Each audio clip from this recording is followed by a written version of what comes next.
In our previous video on the orthogonal diagonalization, I mentioned that in cases where the eigenvectors yielded from a matrix aren't orthogonal, we have to use Gram-Schmidt to orthogonalize them.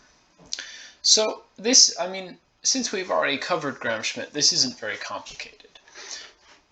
We're given a matrix and we take its eigenvalues and then we find the associated eigenvectors. And we find that v1, v2, and v3 are not all mutually orthogonal. And in this case, we just conduct a simple normal Gram-Schmidt. We take v1 to be, and we normalize v1 to go in our final set of vectors, and that'll just be v1 normalized. And then we project v2 onto v1 to get, let's call it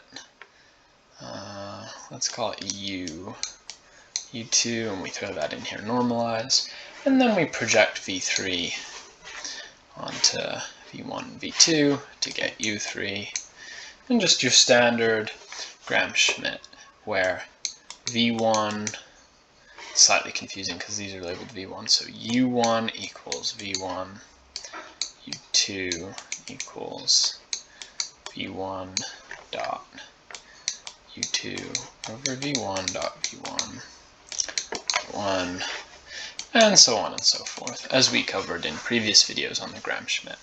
Just wanted to provide a bit of clarity on that, because this is reasonably likely to happen because it's a tougher situation. You find your eigenvectors, and you're about to plug them into P and P transpose, and you're about to throw your eigenvalues into your V to do your breakdown. But make sure these are all mutually orthogonal. Make sure v1 dot v2 and v1 dot v3 and v2 dot v3. Don't assume, because you may have to do Gram-Schmidt, and you know how to do Gram-Schmidt. It's not hard, and that'll make sure you get the correct orthogonal diagonalization. Thank you for listening.